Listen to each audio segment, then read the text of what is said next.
Welcome to the Meguverse. With her spin-off anime coming in April, we're getting into spirit by beating Elden Ring as Megumin, using a different custom and explosive spell for each boss. We'll also link up with the best waifu in the lands between, Ranni, and bring about a glorious age of stars. Step 1 is to get Megumin herself into the game. Now, while some may just use the character creator to put her in as best as they can, we'll be using a model swap I did using Blender and some Soulsborne modding tools. With her and her staff into the game, it's time to begin. Our next move is to get her some explosive spells, as these glintstone sorceries aren't going to cut it. So we open up Chi Engine and get to work modifying her spells. Of course, I'm playing offline, so no need to worry. Once her first few spells are looking juicy, it's time to take on our first boss, the Grafted Scion.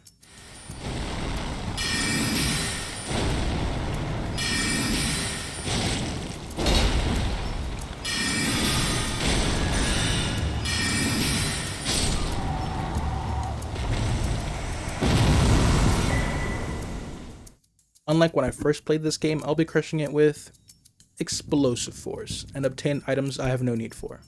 We'll then fall to our deaths and begin the game proper. After saying hello to Vere, you are maidenless. We get a hold of Torrent. Lord have mercy. We must stay focused, brothers. With our horse in tow, we have our first encounter with Best Girl Ranni. This way, Tarnished. May I have a word? We won't be using the bells she gives us though, so we move on to get some upgrades. After grabbing the Meteorite Staff, Rock Sling, the Wondrous Physic, and the Royal House Scroll, we run into our next boss, Mad Pumpkinhead.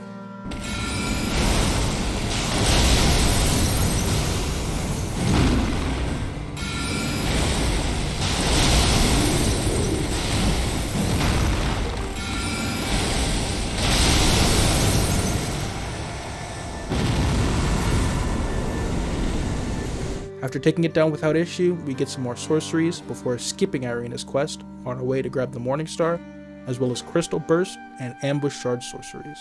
With plenty of spells for now, we move on to Margit. Let it be Margit the Fell. Now, Margit likes to dodge projectiles, so I have a special Mystery Mouse Cthulhu on me to deal with him.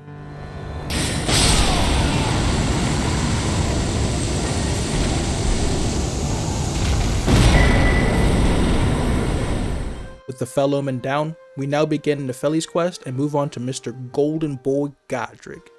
No, not the Soldier of Godric, Godric the Grafted. Unlike his Gate Guard, he's pretty sluggish, so we pull out a modified Crystal Burst and make quick work of him.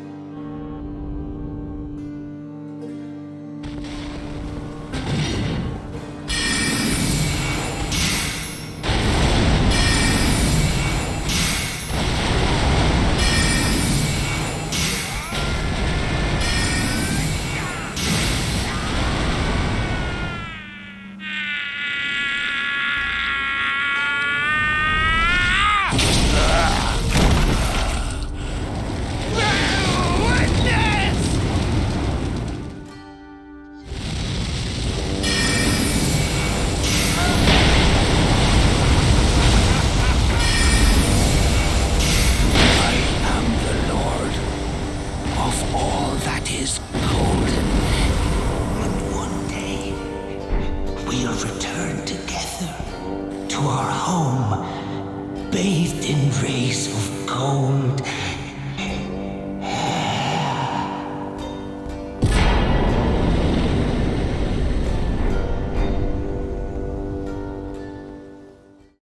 Returning to Caelid, we take out the dragon for more runes, conduct a special ordnance training drill with Commander O'Neill and his troops as the dummies,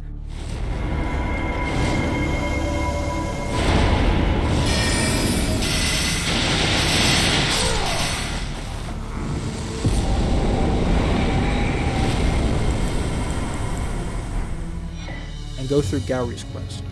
We pick up a few more sorceries, grab both halves of the Dectus Medallion, and head to Liurnia.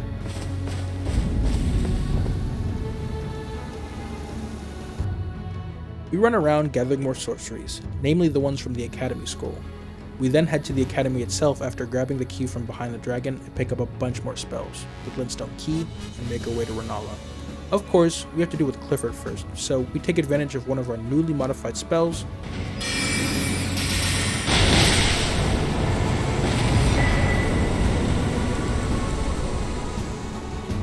give him the old yellow treatment, and head to take out Fake Moon Girl and prove our superiority as the best Archwizard.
With another great rune under our belt, we finally get to go see Best Girl Ranni. First things first, we grab the sorceries in the area and take out Royal Knight Loretto.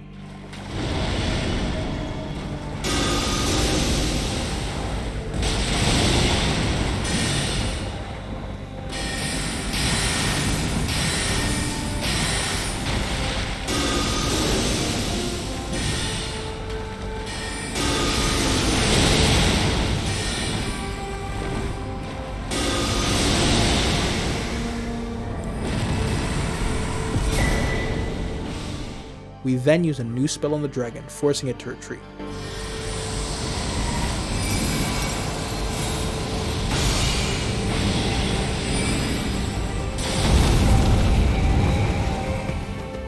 Before going to go see Moon Queen Ranni. After progressing her quest enough, we progress Saluvius' quest until we get the Scorpion Charm. While we're on the plateau, we also grab Kalman Azura. We then head back to Liurnia and go through Sorcerer Thop's quest, and use both the emote he gave us and the Glintstone Crown to grab the Gavel and Cannon of Haima, before progressing Sorcerer Selen's questline up to the Radahn fight. Now, all roads lead us to the Radahn Festival, but unfortunately for the other participants, we'll be hogging the battle for ourselves. It's time to eradicate the Star Scourge.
With the stars freed from captivity, we wrap up Selen's questline before heading to Nokron to progress Ranni's quest.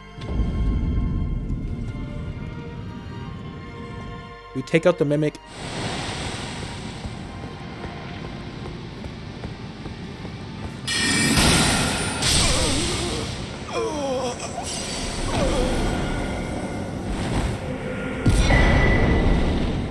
and retrieve the Fingerslayer blade, return it to Ranni, then set off to retrieve the Curse Mark of Death. No, not that Curse Mark. And Chibi Ranni before having a heart-to-heart with our small waifu. Fine. I hadn't expected any soul to recognize me in this guise. Perform for me a service as recompense. Eliminate the baleful shadows which prowl these lands. I will not brook disobedience in this matter. One uneventful evasion later, we grab the Dark Moon Ring and set off to defeat Astel, natural born of the Void.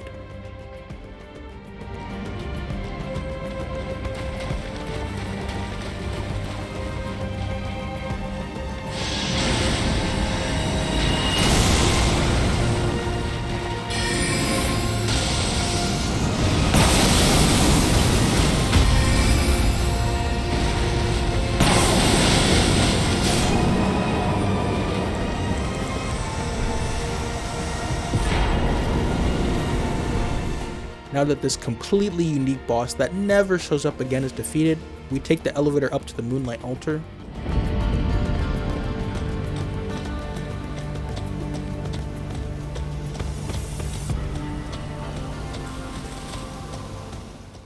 Slaying the dragon.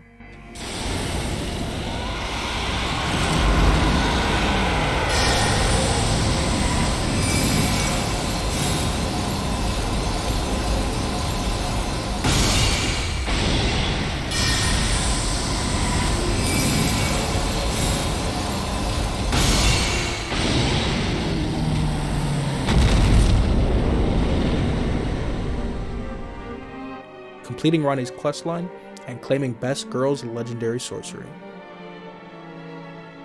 With our ending secured, we return to the altar's plateau and move to take out Godfrey's Shade. First, we make quick work of the Tree Sentinel.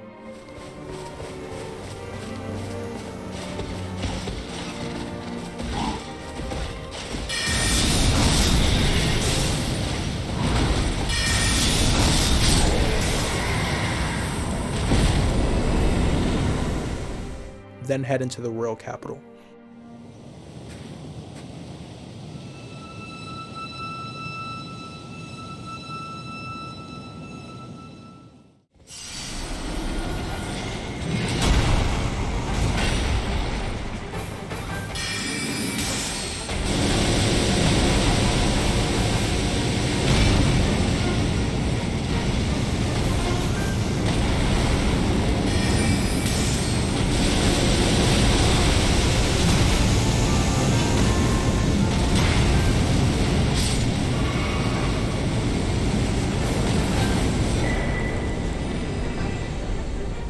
Once we're finished with Godfrey, we say hello to Morgott again.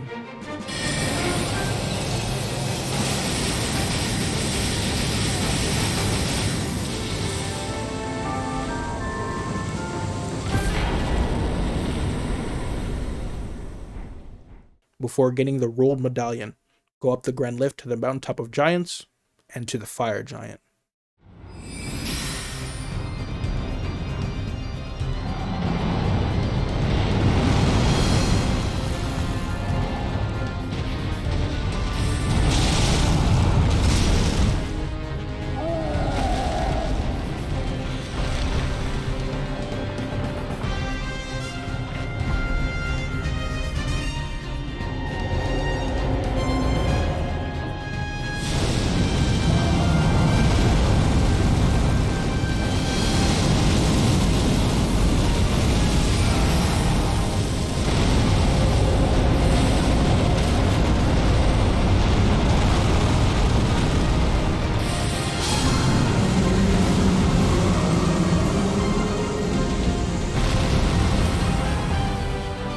After fighting fire with fire, we speak to Melania and make our way to crumbling Fair Missoula.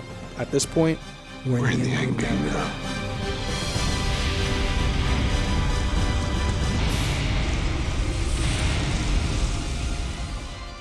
Moving right along, we give the Godskin duo 6th-degree burns.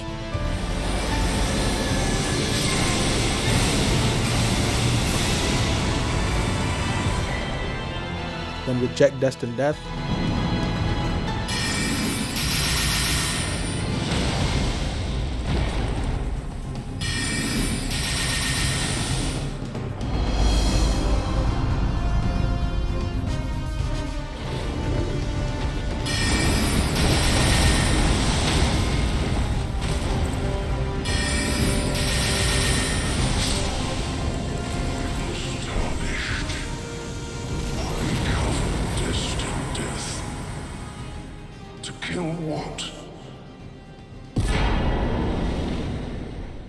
before facing off against the most fearsome sorcerer yet.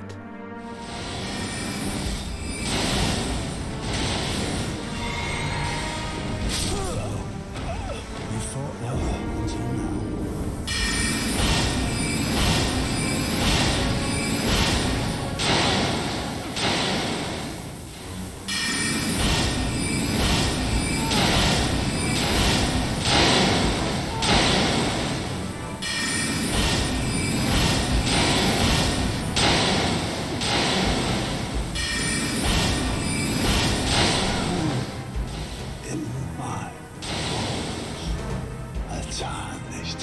Cannot become a lord. Not even you. A man cannot kill a god. Anyways, he requested to clean up on the produce aisle after turning Gideon into a vegetable, and move on to take on the second to last boss of the game, Godfrey. Again.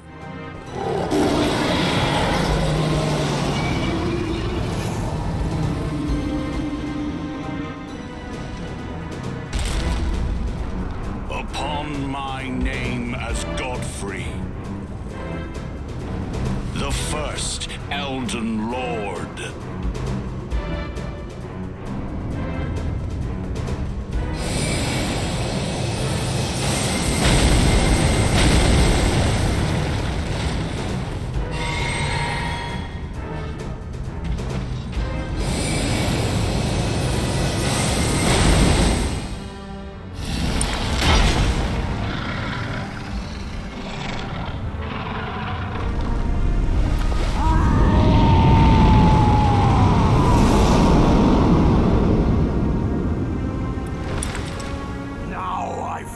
As horror loom. Warrior!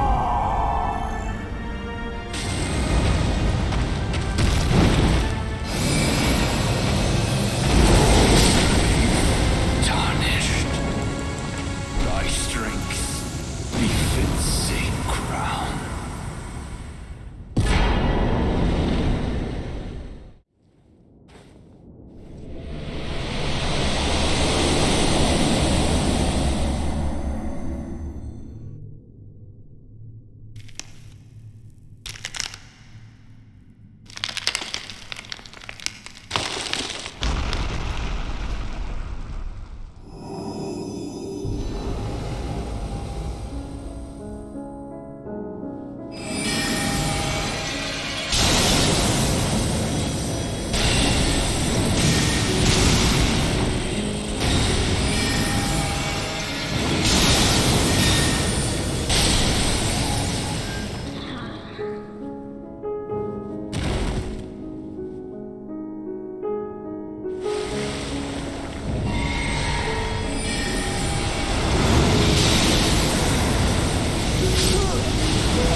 The battle is over, I see.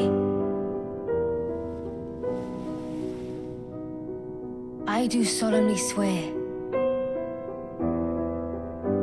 to every living being and every living soul. Now cometh the age of the stars.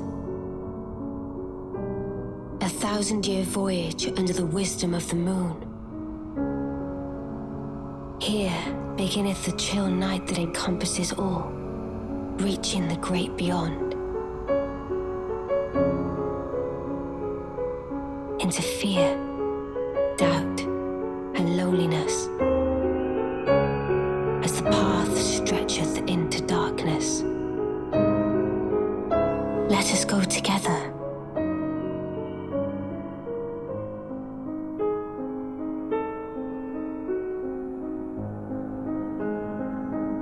dear consort eternal.